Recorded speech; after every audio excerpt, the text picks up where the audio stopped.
a lot to talk about today. We're going to talk about the three new directives. But before we get started, I want to introduce Judy Mark, our president, and she's going to talk a little bit about our bill and the master plan. Hi, Judy. Hello, everybody. I hope you're doing well. I'm tired, but I just want to let you know that 2 weeks ago, yesterday, my son moved out with the benefit of the SDP, and it is going really well this week. We had a few little blips at the beginning where my son wanted to move home, but we got past that and things are going great. And so, what I've been thinking with Christiana is that we have hired the most amazing people. He now has 7 staff.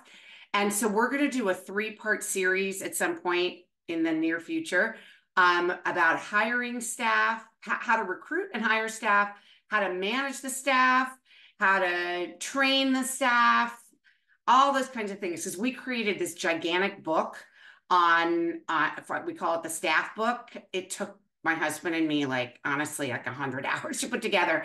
But like Tim also was my inspiration because he has this whole way that he trains his staff as well. So we'll figure something out very soon at DVU, and we're going to bring in the advisors that we used to help us with the hiring and figuring that stuff out. So that's in the future. Okay, so our bill passed. This is the bill to fix a lot of the barriers of the self-determination program. And the bill passed a major hump in the last week, which is it got out of what's called the Appropriations Committee. This is the committee where bills go to die if they have any kind of expense. And it came out and it's going to pass the floor of the state Senate by tomorrow. It was put on something called the consent, which basically means it doesn't need a vote. There's no opposition, so it just gets passed. And now we have to start over and go through the same process on the assembly side. And that'll probably get started sometime in June, early July. We have until September, the end of August, I think, to get the bill through the state assembly. The other thing you should know is that the Association of Regional Center Agencies is supporting the bill. So that means they agree with all of those ways we want to break down the barriers. It's all very exciting. We still have yet to hear from DDS, the Department of Developmental Services, about what they think of the bill. They are very sneaky in this way that they don't actually release any information about whether they're going to support a bill or not. So we will keep you informed, or Nina will keep you informed, our director of policy, and we'll let you know when, because I'm sure we will need a bunch of you to participate in meetings with state assembly members. It's a whole different group of people now we have to talk to. Master plan. How many of you were at the master plan or watched the master plan meeting last week? Raise your hands or use the raise hand feature or whatever. Yeah, so it was pretty okay attended. It was maybe about 40 or 50 people in the audience. And there were 200 people or more maybe on Zoom. It was yet another meeting where we didn't get anything done. I'll say it as positively as I can. It's been extraordinarily frustrating. We were lectured at for a while about what equity means. For those of us who live and breathe and work the equity every day, we hold on, I'm just gonna do something real quick.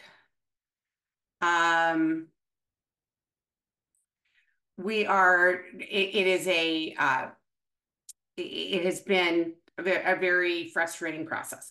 So, one of the things that Christiana and I have been talking about, the master plan, maybe some of you don't know what the master plan is. It's like your first meeting with us, but The master plan is a process for the next year that the state of California is going to go through to sort of rethink and reimagine the developmental services system, to break down the barriers between systems like SSI and IHSS and Department of Rehabilitation, to make them all work together more seamlessly. And there's a group of people, 36 people who are appointed to the master plan committee. A number of us here are on the committee. Tim and I are on it. Elena is also on it from our staff. Fernando Gomez, who's one of our co-founders, is also on it. So, we have some good representation, but we still are very concerned about where they're going to come out. Where we are going to come out, because we should be part of this. But Christiana and I were also talking about bringing the heads of the master plan process to an SDP Connect, so that all of you get a chance to talk about what your visions are for the future. So that's also going to be a future SDP Connect at some point in the next few months. For those of you who attend our Communication Access Connect meetings, I want to invite the master plan folks to those meetings as well, where we talk about access to communication supports. And for those of you who've been part of our leadership training or our self-advocate speakers bureau, we want to bring them to all of our different groups of people that we assemble. So hopefully you will all participate when that happens. We hope to get hundreds of people in for that meeting. So I see Delphina has a hand raised. Some people had a hand raised and then a hand went down. Delphina, did you have a specific question?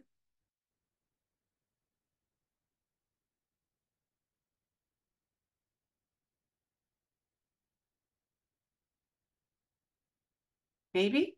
Delphina, did you have a question about anything I've said so far? There we go. Oh, okay. Not sure if they're not able to unmute. Yeah, we've been muting them accidentally. Okay. So those are the updates. It's pretty good news from an SDP perspective. I can also tell you, for those of you who care about the delay in the rate increases, which we should care about because it actually has an impact on the SDP budgets as well. That is not looking so good. While people continue to rally, there was a huge rally yesterday in Sacramento by the service providers.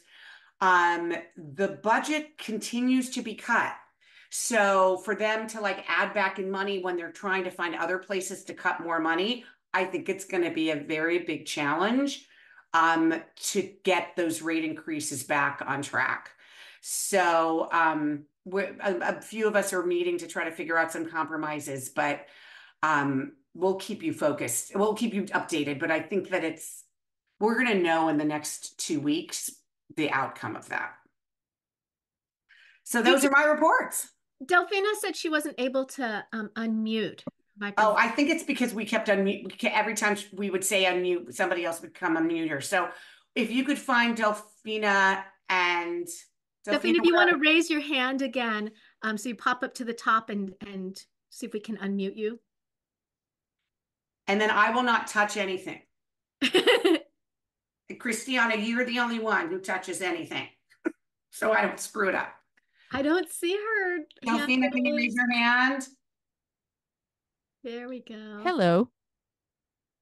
Can you hear me? We can hear you. Good afternoon. I have a question.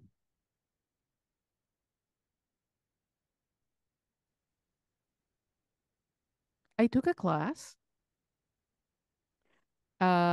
with a stipend, and I used the vendorization number in Orange. I'm vendorized with the Orange County Regional Center, but I am an IHSS provider. But my son is my other son's personal assistant. He's the brother. So the thing is, I already did the class. I submitted the certifications. I actually sent them to the regional center, but my question is, could that money be paid to my son, who is a personal assistant provider, or my husband, who was just hired to be a provider? Who can actually get the funding from that stipend? Gracias. So you have to work a minimum, I believe it was 10 hours per week in order to qualify for the stipend. And there was a deadline, and honestly, I don't know it off the top of my head of when the deadline to, do you know when it was? It's not yet. It's in June. Okay, so that he can still, but he has to take the class and he has to get his certificate. So anybody who wants that stipend has to go to the class, has to get their certificate, and then they have to send it to the financial management service. I've had a couple people who didn't realize they needed to send that certificate to their financial management service. I will tell you that I turned my son's staff turned theirs in December or January. They still haven't been paid. But they said because there was an error with the thing, they are working on it. So it is in the queue. So just know that they do have 90 days to pay it. I think Tim said his staff did get it. So I'm hearing some people are getting paid and then some people it's taking longer. So stay on top of, I just keep emailing the FMS about once a month and say, hey, are you following up on this? So it's a good thing to keep up with them. Before we get to questions, I know you guys are excited. You want to answer questions. We have to do our presentation first. We'll do the Q&A at the end like we always do. We had one more announcement, which was we want to remind everybody that we have the conference / resource fair / micro enterprise market coming up June 8th. For Inland Regional Center. This is for Inland Regional Center clients only. Unfortunately, I'm so sorry for those of you who are not Inland Regional Center clients. We're going to put the link for the website in the chat. If you come to the event, the local volunteer advisory committee has hosted this. You will get a Think Outside the Box book in either English or Spanish, your choice, and a lunch, plus our wonderful company. So we would love to see you there. We have some great speakers coming for the 2 different panels. We've got a ton of resources and we have a really fun micro enterprise fair. So I really hope to see all of our inland people at that event.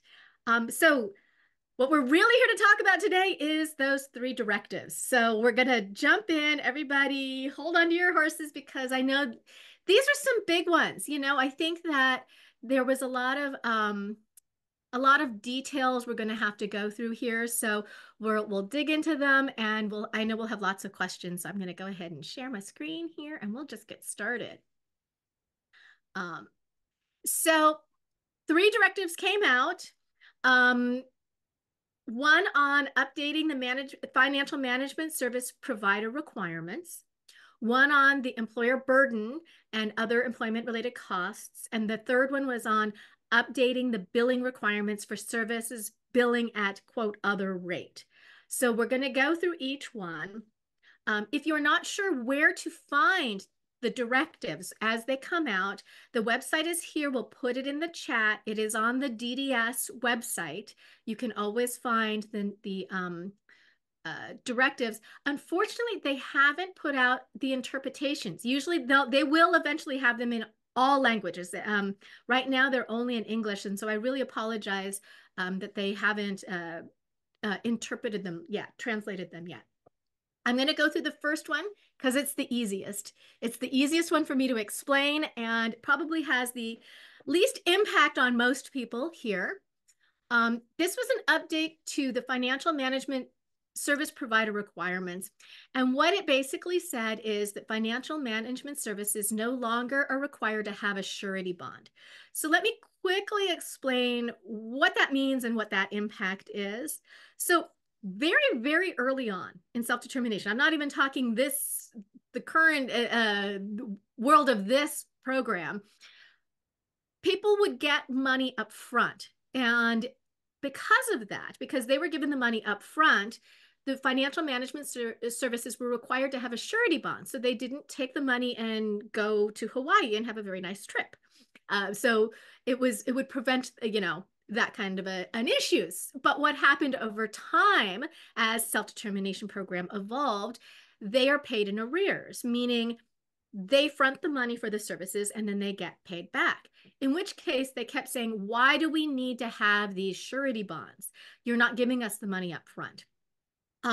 They were required kind of in the statute that they had to have no less than 20% of their total budgets. And if they had over 500,000, they had an even higher surety bond they had to have. And these bonds were expensive to get. They were hard to find. There weren't a lot of people that provided them. So it was creating a barrier for our financial management services. And one of the barriers was because it had that $500,000, they were concerned that they were not taking larger budgets because of these surety bonds. So the intent of this directive was to remove that surety bond, to take some of that pressure off of the financial management services, hoping that they would be open to taking larger budgets. No, that's not exactly the case. And we do know that right around the time that this came out, one of the financial management services came out and said they're putting a cap on theirs. But we still do hope that in the long run, this is going to benefit larger budgets. Okay, so that's one down. Yay. Now we're getting to the second one. This is a big one. It's something that we have talked a lot about under our bill, Senate Bill 1281. And it's talking about the employer burden rates. So I want to quickly explain in case you're not certain what the employer burden is. If you're in the self-determination program and you have employees, so either under co-employer or sole employer, you will pay part of the taxes and things that your employees would pay. And this is typical. Anybody who works anywhere, their employer is paying for part of these taxes and the employees pay for part of them. And they call that the employer burden in self-determination program. So these are what are you as an employer are going to be paying on behalf of your employee. Now, there is no federal definition of what employer burden is. And we realized over time that each of the states had to define what could and could not be in this employer burden. And that's what the intent of this directive is, to define what can and cannot be in it. The key piece that I think will impact a lot of you is that it says no other costs can be included in the spending plan. And what that means is if some of you had that 1% charge, it means they cannot charge that any longer. So all of their fees that the financial management services earn to work with you, they get as a monthly fee, and it's paid for by the regional center, and that should cover all of their costs. So this is saying they can't add any extra costs to your spending plan other than the things they specifically outlined in this directive. And then they put some dates here for you. So by May 31st, which is just right around the corner, the financial management services have to fill out a form listing out, they provided the form listing out what is included in their employer burden. They have to get that to their regional center where they are contracted with. By June 30th, that regional centers have to review them and send them to DDS, the Department of Developmental Services. And by July 31st, DDS will approve and post those to their website. So the good news is, if you go to their website now, after July 31st, you should be able to see where it says which financial management services are provided at each regional center. Along with that, will tell you what their employer burden rate and all the breakdown of it. Additionally, the financial management services are now required to provide all of their participants with a copy of that. So where everybody will know exactly what they are paying for in their employer burden. So if you still aren't sure what it is, it's when you go to your financial management service and they give you a percentage. That's what we're talking about, that percentage that they give you. Here are what the standard ones are that everybody will probably have. These are Most people know them by these short names. I actually had to look up what FICA stood for, and it's Federal Insurance Contributions Act. And that is the combination of Social Security and Medicare. That is currently 7.65%. Employers pay 7.65 and employees pay 7.65. The FUTA, which is the Federal Unemployment Tax Act, is 6% of your first $7,000 that you earn. The SUTA, which is the State Unemployment Tax Act, it varies, and it'll vary in a couple different ways. The first one, it can vary between different industries might have higher or lower SUTAs, but also how experienced the employers are. So you might have a financial management service that is a very well-established employer, and they can have a lower SUTA, like a 1.5%. Or if they're a brand new employer, the brand new rate is 3.4%. So why am I telling you all these numbers that you just really are like, I'm hurting your brain right now? This is why the employer burden rates might be slightly different at different financial management services. So everybody pays employer training tax rate, which is 0.1%. Workers' compensation insurance. Now, they didn't specify liability in there. Most California workers' compensation insurance includes liability. So it's typically workers' compensation, liability, and some of them include something called employer practices liability insurance. If you are co-employer, that will be part of your employer burden. If you are sole employer, it will depend. Some of the financial management services will let you purchase their or require you to use their insurance, and some will permit you to go and get your own. So that's why I put in there, it might be purchased separately. So it might not be in your employer burden. And then paid sick leave, that every employee in California gets 40 hours of paid sick leave. And I'm not going to go into the details of that because that is a whole nother topic in and of itself. Then there came the parts that are other costs that can be added to this burden. So specifically, when I'm thinking about co-employer, I'm thinking about costs that they offer to all of their employees. So these other costs might be health insurance. They added CalSavers, DDS did, but CalSavers does not cost employers anything. But they might have a 401k plan. I believe that GT has a plan that you buy into. And again, when you're in co-employer, they have to offer to your employees what they offer to all of their employees. So whatever benefits, like if they have dental or vision, those would be included in this.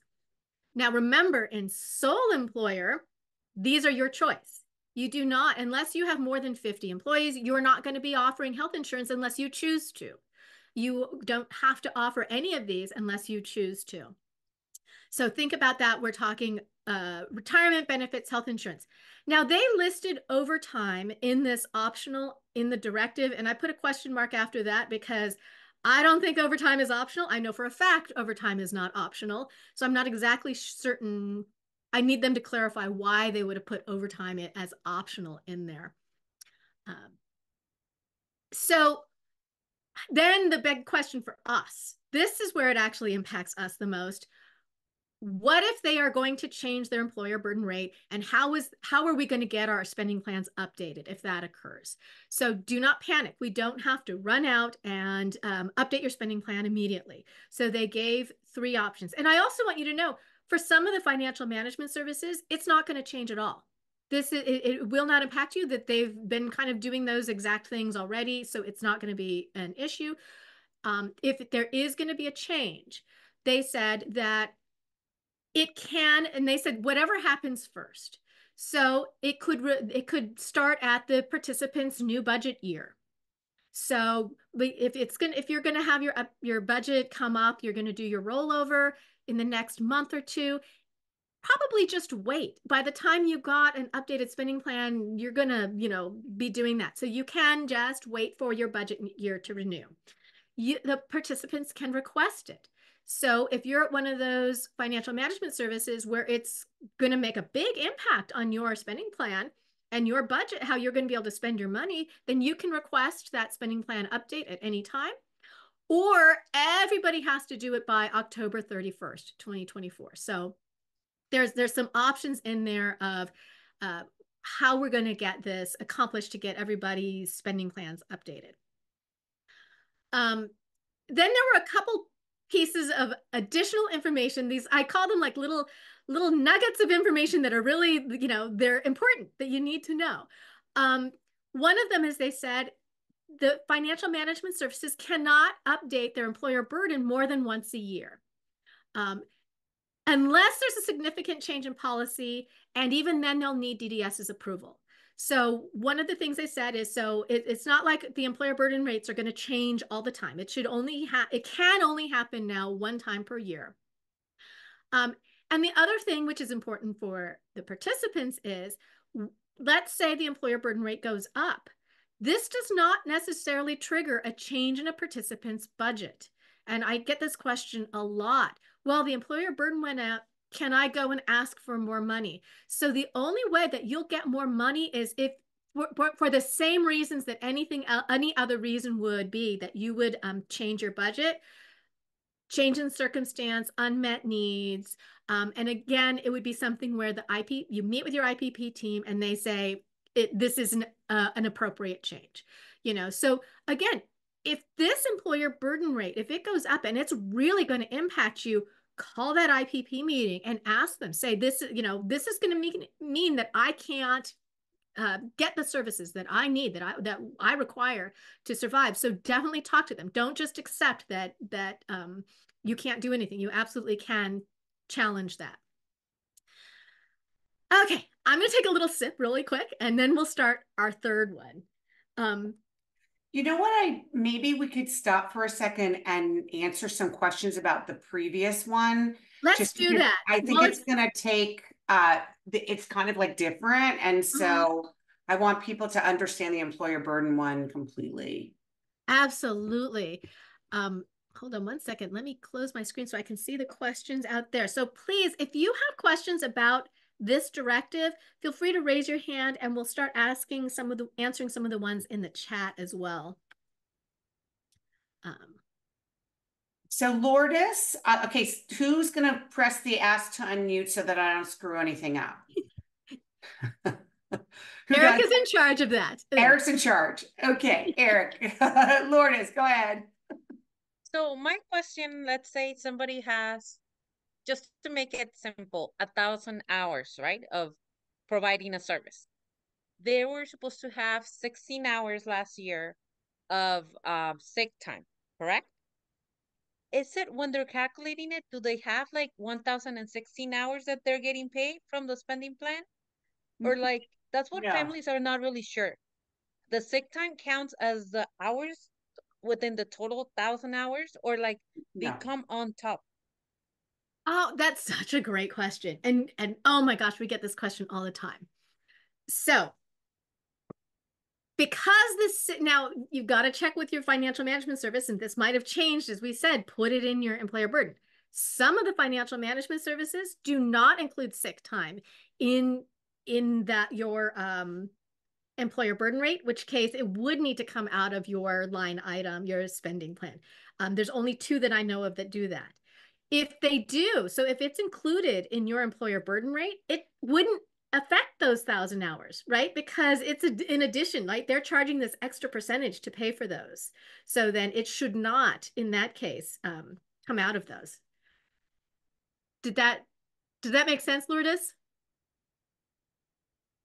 So the other question I felt you had, Lourdes, was that you said you had somebody who earned 16 hours last year of sick time. That's not the way sick time is working now. Every employee is getting 5 days of sick leave. Every employee who works a certain amount, do you remember how many hours a week it is? It's 30 or something?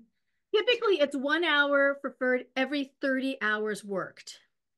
Right. Or they can give it to them up front. They can front load. Right. And it's not the choice of the FMS whether they front load it or not.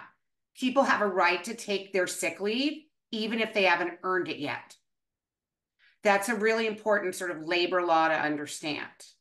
For example, my son's staff started 3 weeks ago and already took 2 days of sick leave because they got very sick. And I was like, yeah, take sick leave. You've earned it, but you only have 3 more days for the rest of the year. So you don't have to actually earn it per se. The other question people often have about sick leave is that the rates, which will become very transparent. You will be able to go onto the DDS website and see exactly how each FMS is calculating their employer burden rate. So it might be that one FMS has 3.3% as their sick leave piece, and another may have 4.3%. It's going to be you're going to be able to see that variation, and will help educate us about which FMSs we may want versus another. So the question is, the key piece is that you may have a staff member who does not ever take their sick leave, and yet you've been required to pull money out of your budget, out of your spending plan every single paycheck. We had this happen, by the way. I budgeted for one of my my son's staff working 52 weeks a year, because within that 52 weeks was 2 weeks of paid time off, a vacation, not sick leave. So if we budgeted 50 weeks a year, then that means that we're double paying for that sick leave, right? So that means that if he doesn't end up taking any sick leave in that year, we've already paid for it through the budget. And the question is, who gets to keep that? So in some FMSs, they're very transparent and say, we don't draw down any of that money until the person actually takes a sick day. And that's when we draw down from that employer burden rate. Others say, well, we just take the money and we're going to keep it at the end of the year. So these are really important questions that you need to ask as you're interviewing the FMSs about this. Great question. So Larkin Fleckner at 454 asked, are we expecting FMSs to proactively let participants know if there's an adjustment to their employer burden, or do we think each of us will need to reach out and verify with the FMS we use? So I will say, whenever in the past FMSs have changed their employer burden, they do let everybody know. They send out a notice. This is a very short turnaround time for them, so I'm not certain. So if they are not adjusting their employer burden rate, I don't know if they're going to send out a notice saying we're not changing anything. So I would say keep an eye on the DDS SDP website, because again, they're going to be posting them there, so you can see it there. Check in with your financial management service, and yes, hopefully they will notify you if they do update it. Vidya, do you want to unmute? Yeah, thank you, Christiana. So can you hear me? I can hear you. Yeah. So my question is, I've been talking to multiple FMS companies recently because I'm looking to transfer my current FMS to another one, and this aligns with the new directive timelines, right? So all I'm hearing from almost all of them is like they are not going to offer the co-employer model eventually. So all I want to understand is the model completely going to go away in the future? Are we, that is my worry, because currently I'm in the co-employer model, and I just want to know how these directives are going to impact the models for the FMS companies. Great question. So I will tell you that I've had discussions with the financial management services.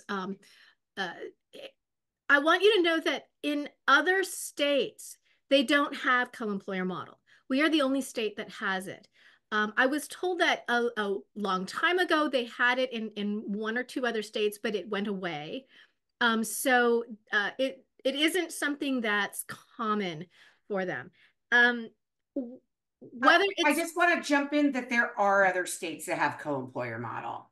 Are there still Oh yeah, there are a bunch. It's just not as commonly used because it doesn't really give a self-determination participant or if you're getting self-directed services, it doesn't give you complete authority to hire the people you want to hire. And so the model that is sort of the standard out there in the country of what the model that really symbolizes self-determination is the sole employer model. But the co-employer model actually exists in a lot of places.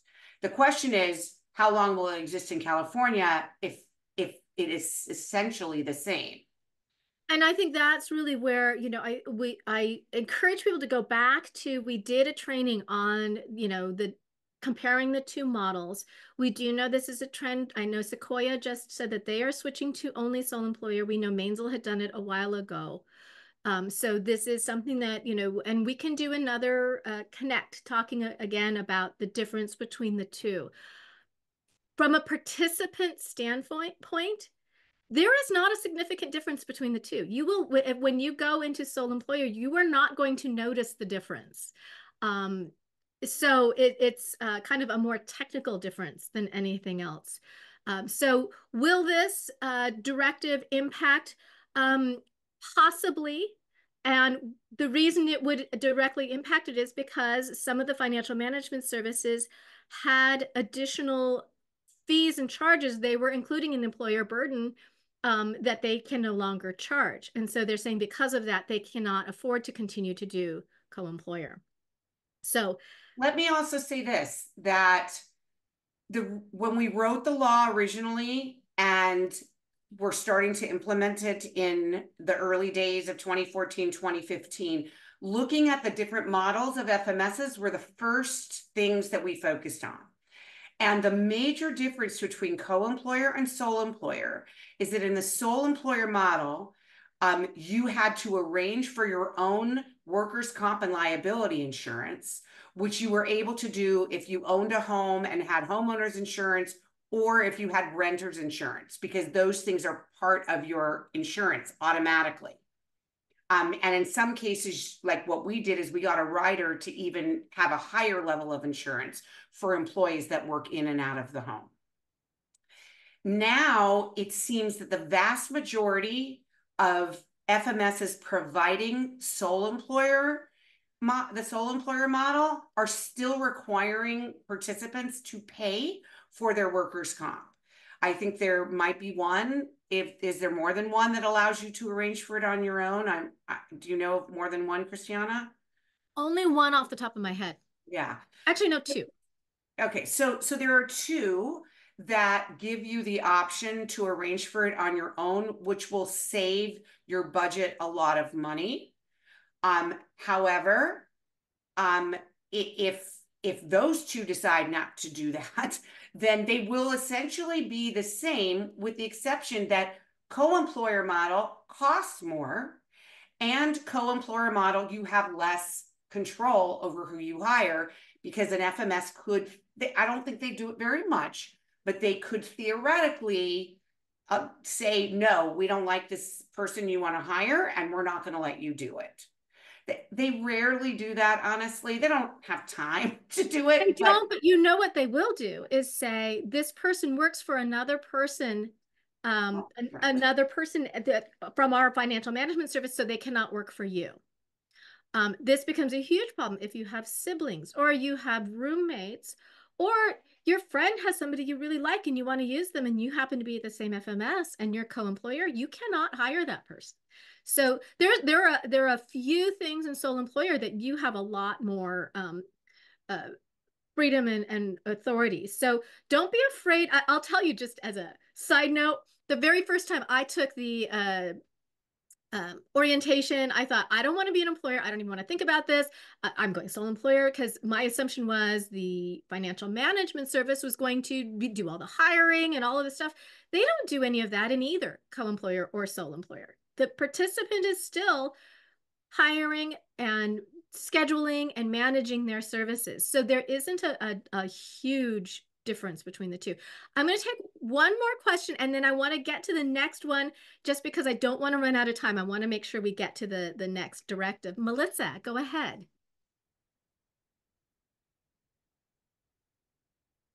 Hi, can you hear me? We can hear you. Okay, awesome. Great. I wanted to know actually about what happens now with the 1% that we've been already currently paying. I mean, we've been trying to fight this for a while with the FMS, but the regional center, even with RCOC, they put it outside of the budget for a while. And then we had updated our budget back in February, and then they kind of, I think it was February, they forced us to put the 1% in. Then, so what happens now? I mean, I'm just kind of curious what your answer would be about changing the plan. So what I'll tell you is they do have until that date to do it. So I wouldn't change it today. You have they have time for that to pull off, just like the other updating their employer burden. They have the same time for that 1%. What DDS said is this is not retroactive. So even, and believe me, I feel your pain. I know we've been fighting this a long time, but they said it will not go back in time. It will be from now on in the future. That's not cool. That's not cool. Yeah, I 100% agree with you. But so I'm curious as to what is the date then now that we can go ahead and say we're not paying that anymore? We need the actual date now. It will be it's on the directive when they said it's, hold on, let me double Was it going to be the 31st or is it the 30th? It is when they had their deadline to post it. Hold on. October 31st. No way. So it's got until that long they're not going to go back until May or June when they actually have to submit these to the regional center? That is the final. It doesn't mean that they won't do it beforehand. They may or may not. But it says participant request. And by the participant request, I think that's further than the directive says that it's by October 31st if they haven't done it. But it says out of the three, doesn't it say participant request overcomes that? Oh, wait, you're right. Hold on. I'm giving you the wrong date. The first date was they have to have it in by May 30th. July 31st. July 31st. So it says July. The department has to approve it and it needs to be posted to the website no later than July 31st. So that means you should know they will have to have a finalized employer burden rate by July 31st. Okay. Maybe I should just contact DDS on this. I'm curious what their response would be. So then by what we're saying, we think it should be July 31st. Then we can submit new spending plans that kind of start from that date going forward because our year is still impacted by this 1% that they're taking. Yes, that's how I interpret it. Okay, I just wanted to clarify about that. I'm going to contact DDS and ask them what their version is the date, but thank you. You're welcome. Okay, let me get back to our presentation and let's go back and talk about the third one before we get too off. So I want to make sure we hit this one too. So our third directive, this is a follow-up to a previous directive when they were talking about different ways that people are billing. And the last one talked about having that local business billing. Well, this went into detail. So they now broke it up into 4 types of providers and 4 types of billing because clearly we didn't have enough confusion and trying to figure this stuff out. We had to make it more complicated. So now we don't just have one way of invoicing. We have 4 different types of providers, and people have to figure out what type of provider they are, and then based on that, what the invoicing will look like. So what they added now was they had this other 3 before: local business, SDP provider, And that would be somebody like your independent facilitator, or maybe a social skills group that's a non-vendored social skills group, something like that. And then you've got the regional center vendor. Now they're adding this fourth one, which is an SDP provider that's using an other rate. And what does that mean? In the SDP provider, you were required to have an hourly or daily rate. There was no wiggle room. You had to do that. So now under SDP provider, you could have a different rate. So you could have something like a monthly rate.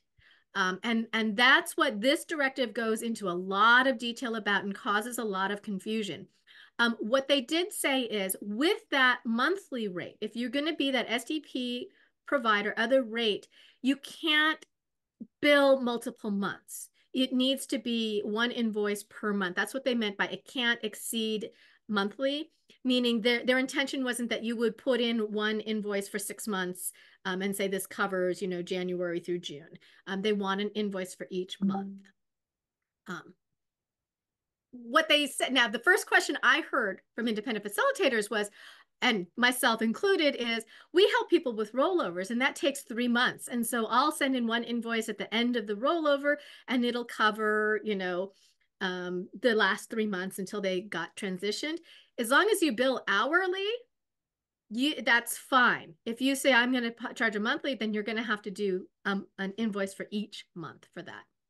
They came up with this chart in enclosure A, which is helpful for people to understand which they are if you happen to be somebody who would be doing this. So again, if I'm a local business, why would I even be looking at a DDS chart? I have no idea why I would even know this existed, but this is a chart that is helpful for you to determine which type of provider are you. So when we're talking a regional center vendor, it's somebody who has a contract with the regional center and they are using the same program design. So let's say you've got an adult day program, the person is going to attend, they're going to follow the exact same design as that adult day program, then they're a regional center vendor.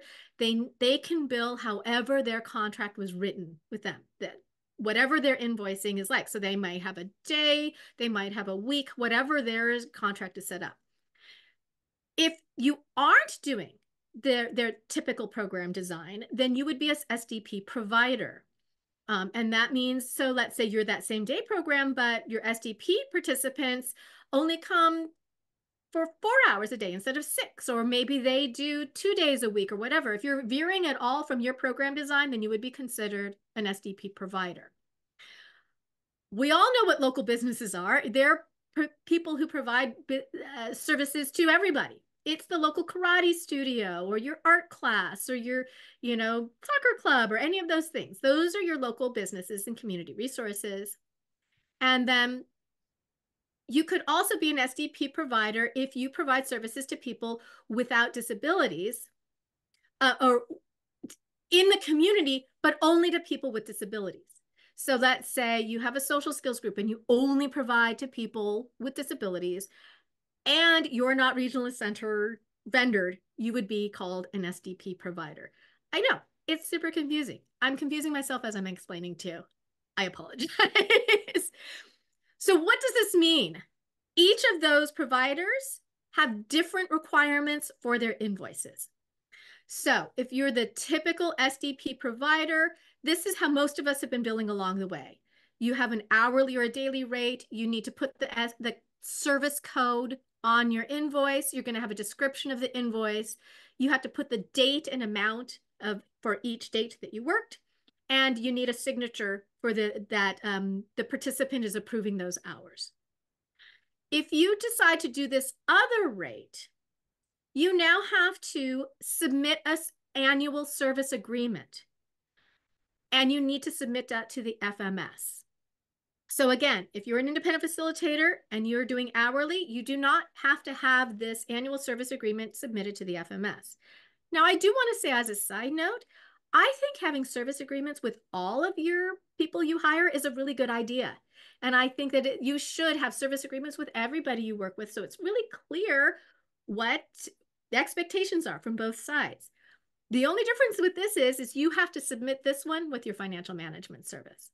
And you have to list all of the descriptions of the services you're going to provide, because supposedly they are going to compare the invoices to this service agreement to make sure that you aren't billing for something that is not there.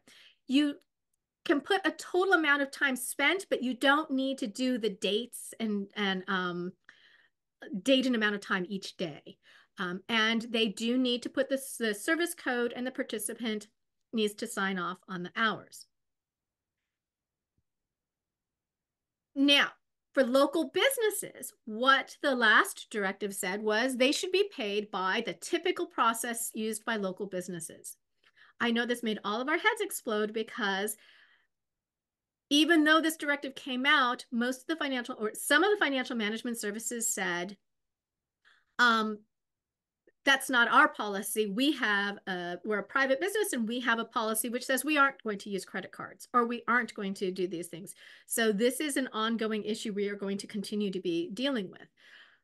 According to this directive, those local business invoices do not require a service code on the invoice, and they don't require a participant approval of hours.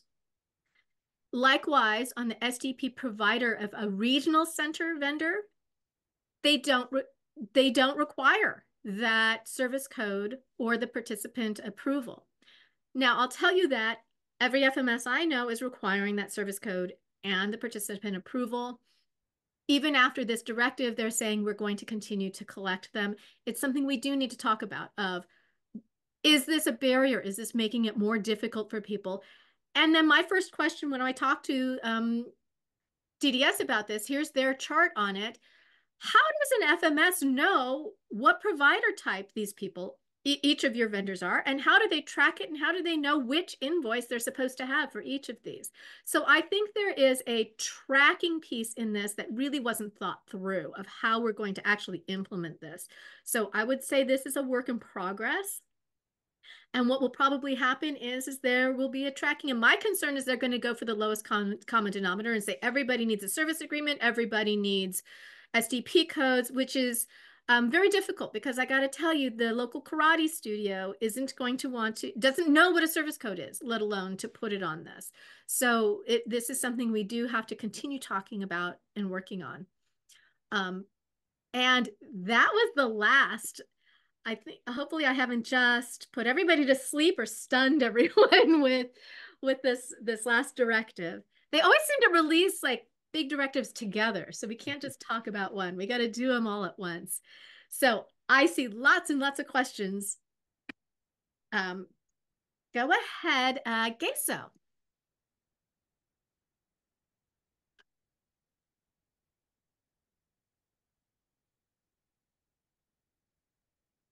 Geso, are you able to unmute? Hello. Good afternoon. Can you hear me? We can hear you. I have a question. How or what can be done when a father or a mother works with a minor child as a personal assistant in self-determination? How can a parent sign if they're in charge of if they are in charge so completely over that minor that they provide the services to? Can you answer that question, please? If they're in charge, if they're responsible for that child, which is a minor, how can you charge?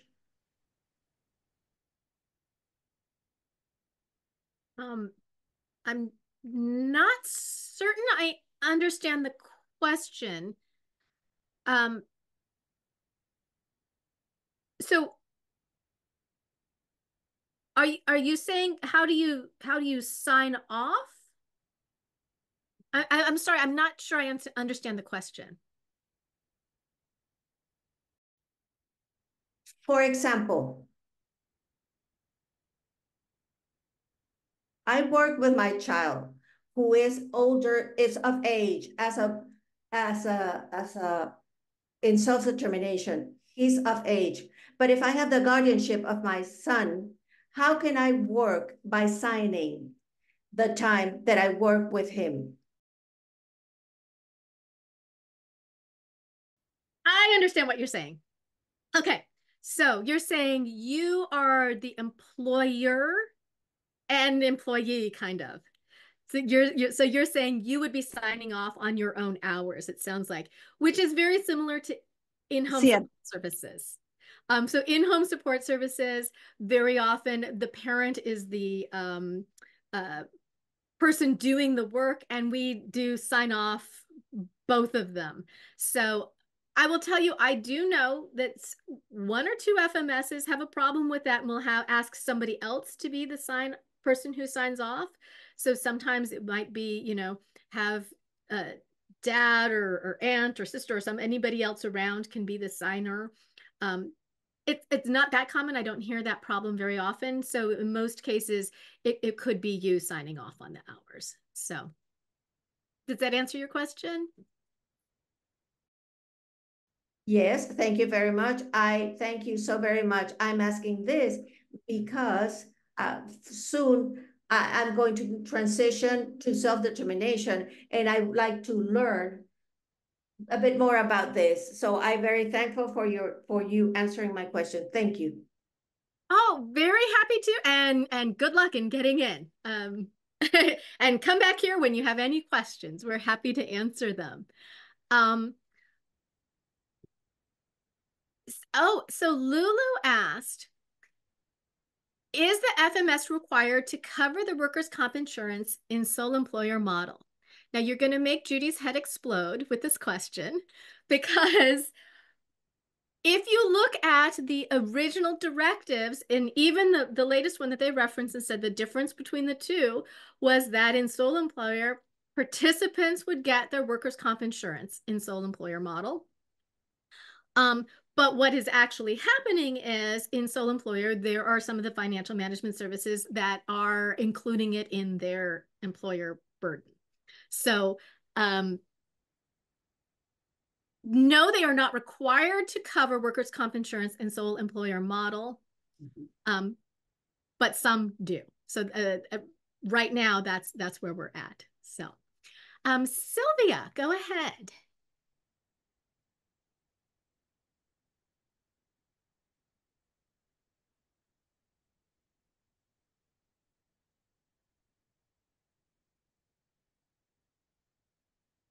Sylvia, can you unmute? Oops, we have two Sylvias with their hands up. Hernandez, and I saw somebody come off of unmute for a second. Are we having problems getting unmuted?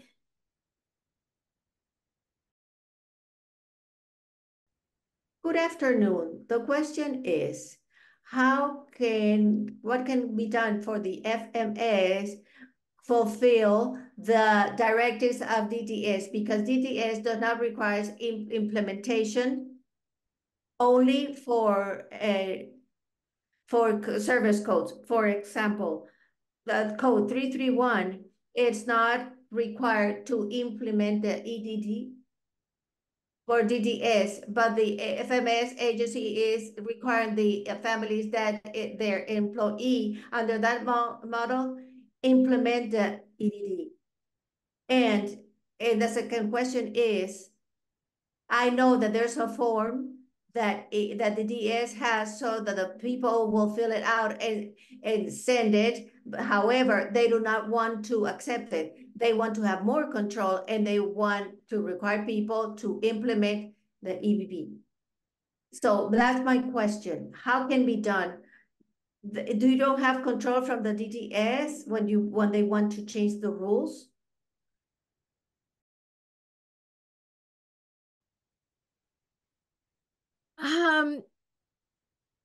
That was kind of the $1,000,000 question. What happens if anybody, regional center, financial management service, doesn't follow a DDS directive?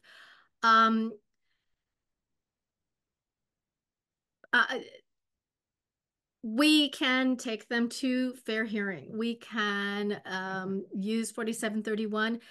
go to the ombudsperson's office and let them know that they aren't following it. It's a hard one. You know, we want them to follow the rules, and are they following the rules? Not always, or maybe they're just interpreting them differently. You know, I think that we can all interpret them differently. To go back to your EVV question, EVV does have exceptions where you don't have to do the log in and log out. And like one of them is if you're a live-in caregiver. And I will tell you that we've had to push with a lot of the financial management services to say, hey, live-in caregiver does not need to be doing this log in, log out. You need to have an alternative way to enter them in. We've had more success with some financial management services than others, and it really does have a lot to do with they're trying to implement this EVV, and so some of it is they haven't implemented it well, or this is where they're starting, and they need to get to the point where they can have people who are exempt from EVV. I'll tell you that it has been a mess for the people because people check in and they forget to check out. And so right now, EVV is it's quite messy. So what you're saying is absolutely true. There is that release. And so I think a good place probably would be to start with the ombudsperson's office and do the DDS ombudsperson's office and say, hey, you know, they are not following the EVV rules, and see if that might be a good place to start. And again, I think if a lot of us are in there complaining, that also helps pushing, like, hey, here's the law, you need to do this. So yeah, I'm feeling your EVV pain. Valdemitra, how are you doing? Good to see you. I'm fine, thank you. My question is in reference to that DDS stipend that you were talking about earlier. I have an employee, well, former employee, because she's over us. She, back in November, she passed 2 of the exams for the training. She still hasn't gotten paid as of today. She sent a letter to Tiffany Swan, asking her about why she wasn't getting paid, because it was past the 90 days. She was told that she reached out to GT. GT told her that for the payment that it was the responsibility of the regional center, which I don't know if that's true. So we got back in touch with Tiffany. Now that letter started February 19th. We're up to now May 20th or something. We've getting pushed back and forth so many different ways. So the last time I spoke with Tiffany, she had told us, this was back in March or early April, that she had gotten approval and that everything was going to go through, and that it would be in the paycheck for, I guess, the 26th, or because it was like the 12th. She said it would be done by the 12th. So it was going to be in the pay period for the 28th for GT. Nothing, heard nothing. Everybody just disappeared on us. So I have a worker that is like livid. She was supposed to be going to England. She was counting on that money. It never came. I don't even have any words to tell her because I have no idea. I told her I'm just like the middle person here. I don't know what's going on. I don't know why it's being held up. She did her training. We took copies of it. We sent it to the regional center. They were supposed to be sent it. And the last that I heard, Tiffany said now DDS has it and they're reviewing it. So wow, I don't know what to do. DDS being involved in it before. I'll tell you what I'm hearing from the regional center and FMS side is that one of the problems they're having is from the FMS side is they're sending them to the regional center, to that point person, and they have this big list and they will say, okay, and they send over a chunk of money, but they don't say who it's for. And so they have been really struggling on trying to sort out, was this person paid? Was it not? Were they not paid? So there is definitely a error going on here of them trying to sort the system. Like they don't have a good system set up for it. I know that doesn't make you feel any better or help, but that's kind of just what I'm hearing is happening. And so again, it sounds like you were on it. You're talking to the right people. And it seems to me, and this is what I told Tiffany, the problem seems to me is with DDS, because why would you put out a training and not have everything set up for the people to get paid for the training? So now, which this was supposed to be a good thing, the workers are hating it. And I mean, what came out of her mouth, she will never do this again. She would never take that training again. And, you know, and I understand, and there's nothing I can say because I understand exactly. She spent, I think, almost 10 hours doing both of the trainings.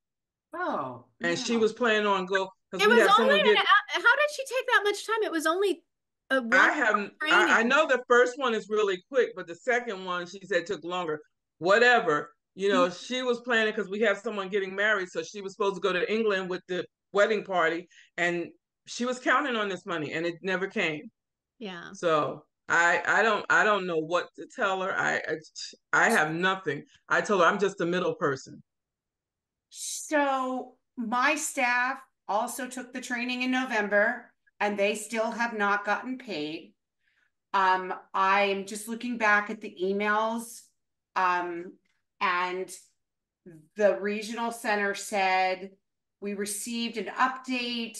So you should be sending emails copying the ombudsperson's office, the SDP ombudsperson, your service coordinator, the SDP specialist at your regional center, the people from the FMS, because remember the money comes from the FMS, and your staff. And you should be looking at all of that, copying all of those people and saying, this person took it. Can someone tell me anything? Because you'll be able to track down, is the problem lying at DDS? Is the problem lying at the regional center? Or is it lying at the FMS? You'll be able to figure out where it's lying. Well, as of today's Wednesday. As of Monday, I spoke with the manager of the regional center, I think the manager of the regional center, because we sent copies to the regional center. They've sent it to whoever's supposed to be in charge of SDP at the regional center, which is, I think, Tiffany. We have already sent the information to our FMS GT Independence. So the only person that I have not hit, which is I kind of gave them a threatening letter that I was going to take it out of the regional center if I didn't get response. So the only person I haven't hit yet is the ombudsman. So I'm putting in the chat the email address at DDS. It's workforce@dds.ca.gov. That is the general email address for these stipends. I'm not sure if you've been including them, but you need to get a sense of whether the problem is at the DDS level. I also would, at a certain point, recommend you call your legislator, because this was money that was the legislature put into effect, and the deadline in which to take these classes are fast approaching. And the fact that people in the SDP are not getting paid, but I'm hearing people in the traditional system are getting paid, it's outrageous. So if enough of us complain, I think somebody will start paying attention. Okay. All right. Well, thank you.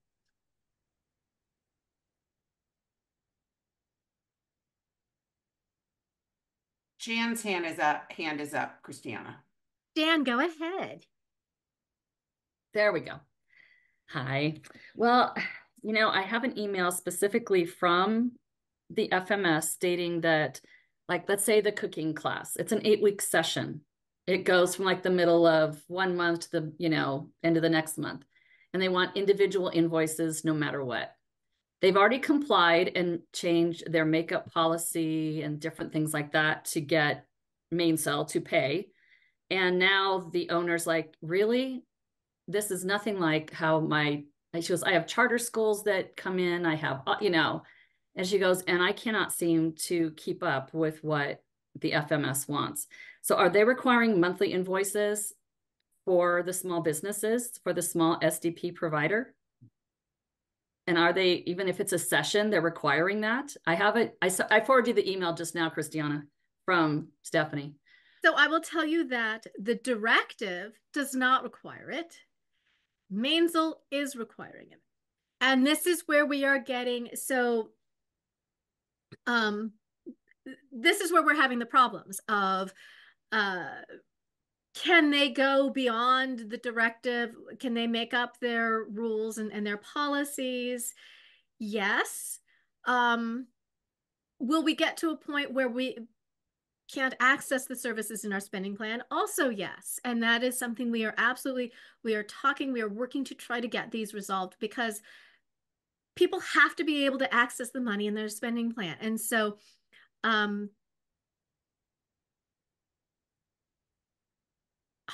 I don't have a good answer for you, Judy. At the moment, we're stuck with the monthly thing, even though they're a session for some of these classes that we've worked really hard to get the doors opened to all of us. So the directive is very clear that that the FMSs are supposed to be paying the way that people in the community pay. And so if you're saying that, then you need to file a complaint against Mainzel, because it sounds like they're putting extra requirements on SDP participants than exist in the community. So once again, we go to the, I'm not saying that the ombudsperson's office solves everybody's problems or even anyone's problems. They might, but we need to constantly be telling them about these problems, because they do all these reports to the state council, to the local advisory committees, and say, these are the people who've contacted us and these are the reasons. And it's usually these kinds of questions that they're getting contacted about. Folks probably know, I can't remember, we talked about it 2 weeks ago, that Susie Reckworth, who is the head of the SDP at the Department of Developmental Services, has now left. Yes, 2 days ago, yesterday was her last day, and they have not yet replaced her. So, so it is obviously a bit of a hole right now, but that's different than the ombudsperson's office. They have not had an SDP ombudsperson in place in over 2 years. So they do have people who work in the office. They just don't have a person in that role. I have personally tried to recruit people to take that job, and nobody seems to want it. It is still open. Let me know if you're interested, and I will get you the application, because they are really looking for someone with sort of a policy background, maybe a legal background, to take that job. Well, I mean, I've talked to them, the SDP ombudsperson, several times. She did say, I'm going to close your case. And I said, oh, no, you're not. They said, because this is still going on and this has not been resolved. And then I kind of went into the details, so, I met with a bunch of families ahead of time before my meeting with her, just to see what are the things you're seeing. Are you seeing the same things? So I'm doing more of those meetings than I am helping people. Yeah. It seems like, So well, Marcia Whipperman at 542 said that, but that's discriminatory. And it absolutely is. And participants should not have to disclose that they have a disability in order to use local services. And that is a huge issue, that they shouldn't be asking for special treatment in order to get these things paid. So, that, and then I'm hearing a whole little slew. How did our golden child go off the rails so much? That's my question, right? There are so many hands raised. Yes, Brenda, go ahead. Hi, thank you guys for sharing this information in this forum. I appreciate it. I wanted to find out exactly what was Delphina Reyes. What specifically was she talking about regarding receiving a certificate? Oh, I think so. There is a stipend program out. So employees who work more than 10 hours with a participant in self-determination program can do these trainings, and then they can get paid this stipend for it. And when you get the training, you get a certificate, and that's what she was talking about. And then they turn in that certificate and they get paid for it. So that was the certificate she was talking about. And if you look in the chat, Brenda, Tammy probably just put the link to it, to information about it. And please urge your employees, even though who knows when the hell they're going to get paid, but urge your employees to take it before the deadline. It's June 30th. So it's the end of June.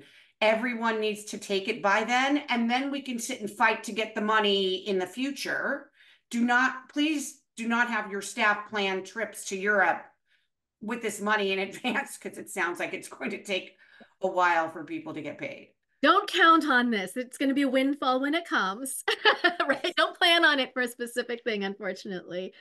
But I will also say, I really enjoyed the training programs, and my son's staff really enjoyed them. They were good trainings. So either way, I encourage you to have your staff do the trainings. They were very good.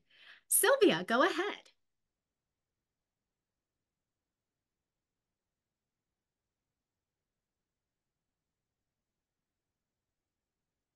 Oh, Sylvia, are you able to unmute?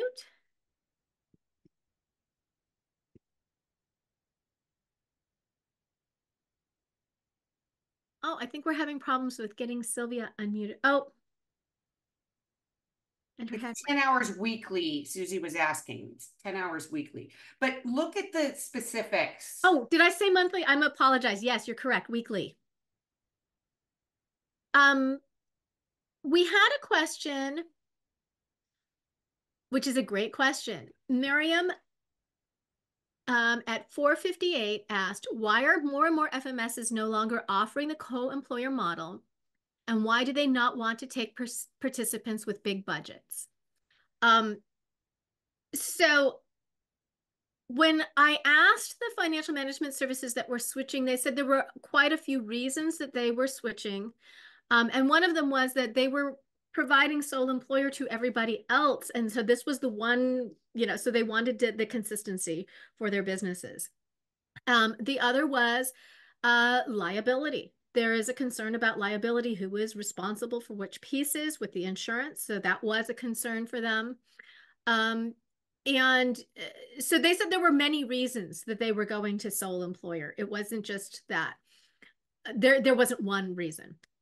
And then why do they not want to take participants with big budgets? Well, two reasons, I'd say. One, it was the surety bond issue, which hopefully has been resolved with that directive saying they no longer need to have the surety bond. And the second is they are paying for they're paid in arrears. So they have to front the money and they get paid back. And so that could be why some of them, will not take the big budgets. And we do have some of our FMSs, if you look at them, they're very small FMSs. They're just starting out. So they may not be able to afford the larger budgets to begin with. You'll see some of them are expanding. So I think those would be the couple reasons. Judy, can you think of any other reasons that they may have been shifting to sole employer? It's all about liability. Yeah. It's all about not wanting to take that liability over. And they're willing to reduce the amount of money they receive per month and in exchange for reducing their liability. Yeah. And then Lisa Cooley at 502 asked, if someone is going to hire multiple employees to provide attendance services, what's the employer burden if they only get retirement benefits as a benefit? So Lisa, the employer burden for your employees isn't going to be impacted by something like your retirement benefits solely. Anybody who works for you is going to have a certain percentage of employer burden, because anybody who works for you pays taxes. So the participant pays some of the taxes, the employee pays some of the taxes, and the employer, you as the participant, will pay some of those taxes. So that they will, all of your employees will always have some of that employer burden. If you have something extra like that retirement benefit, then that would be that add-on to it. So I hope that answers your question. Makai, go ahead.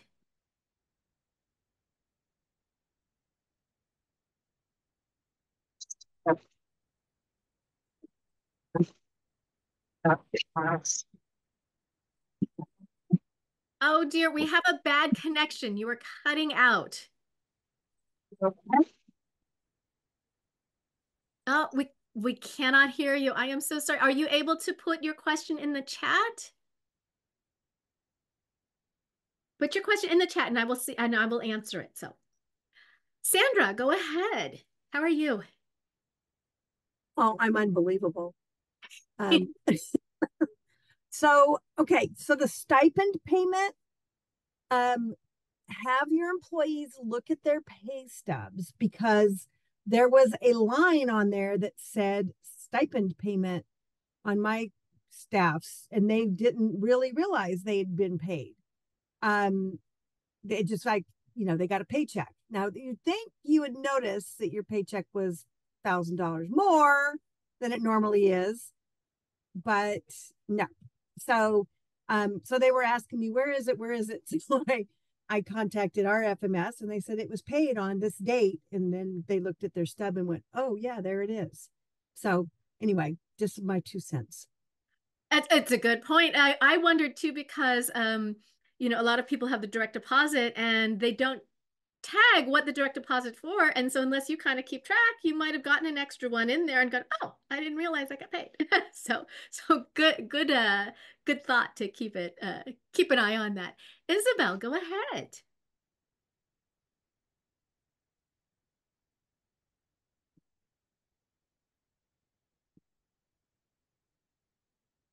Hi, I'm sorry. I just wanted to share my own experience with the local businesses. Can you hear me? We can hear you. Oh, okay. I just wanted to share that basically I was back and forth with the FMS, and then they redirected me to Regional Center, saying that if they would approve the transaction, they would go ahead and buy the cooking camp. It was also a cooking camp for my daughter, and then they were also using federal guidelines to say that the medical waiver doesn't allow for the cooking camp to be paid in advance. And also they were saying that because of the cancellation policy that they had, it was just a lot of excuses. They felt, for me, that it was just excuses. But basically what I did, I contacted the ombudsperson.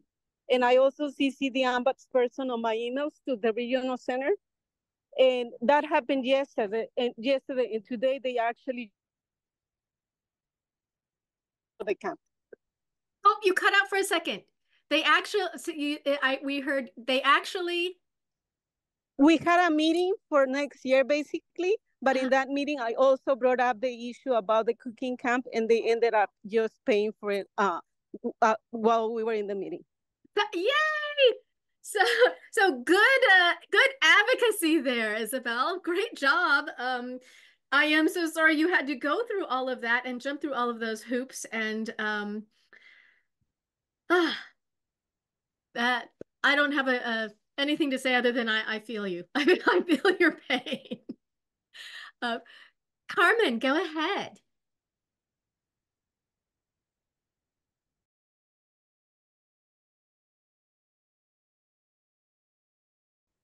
Good afternoon. Can you hear me? Sí. My question is about the stipend. My son has the 10 hours a week personal assistance service. He's still in the traditional service. What is the step to follow? I know that I need a provider number, but the assistant is through an agency. He does not have a number for a provider. How can I find that number? So you're in the traditional system, you said. Then I would ask your service coordinator for the provider number, or do you think the provider would have it?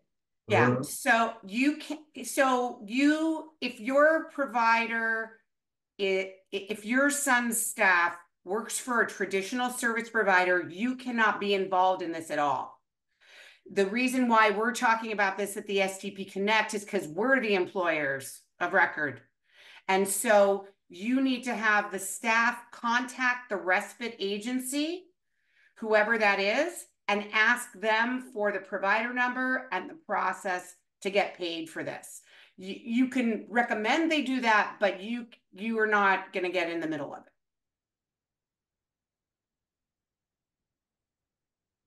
Christine, go ahead. We have 2 minutes. Oh, we can't hear you.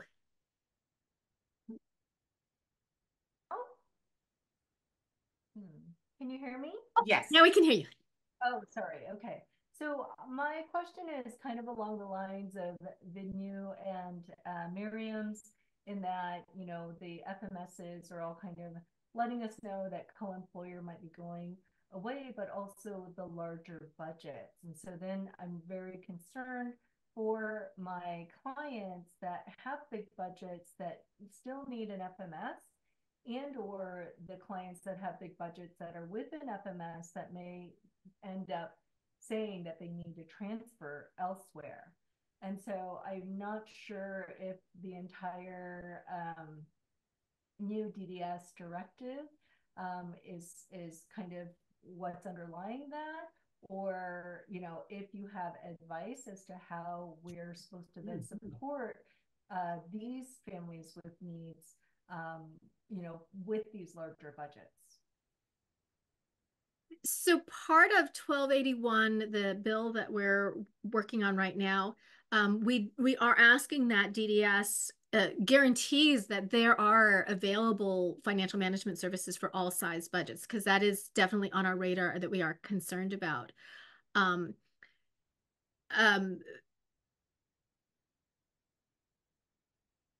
I also know that it's limiting their choice right now, because there are only certain ones that will take it. So, and as far as you were asking about the, you know, hearing from financial management services that they might switch to, you know, the sole employer. Again, I think we'll do another connect, and we'll talk a lot more about the sole employer, co-employer piece, because I don't want people to be afraid of that sole employer. It is not something to be afraid of at all.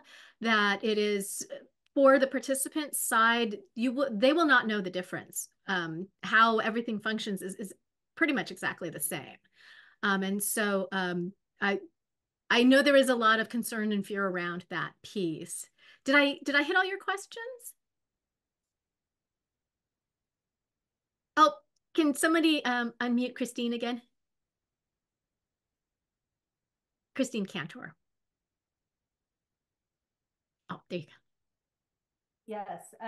So I think I'm less concerned about the co-employer switching to sole employer for, you know, understanding that myself, right? So families may be afraid, but I understand that. I think the more concern I have are for the families with larger budgets, where even FMSs who have been saying that they'll take the larger budgets now are saying they're not going to be able to, and they're going to have to transfer families away. Right. So I am concerned for those families with needs being able to access self-determination if they're, you know, if they're so limited in options that it's not just one, you know, that it's not just two, that they have no options. And I don't want that to be the side effect of, you know, if we're kind of working on trying to provide more access and ability to have the side effect of not really seeing it through a DDS to you know, hit everyone sort of, and we just haven't caught up to that. And so Miriam, myself, Minju, we may just be a little bit ahead of the curve, but that is what we're seeing.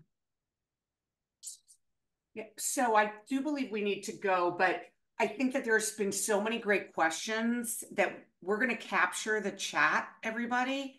And maybe we'll do just sort of an open SDP Connect in the future where we'll try to get to some of these extra questions that you all had because they've been great. We have to be respectful to our interpreters. Thank you to our interpreters so much. I know this wasn't an easy one. There was a lot going on, a lot to talk about. We will see you all at the next Connect. Thank you for all of your questions, and we will see you soon.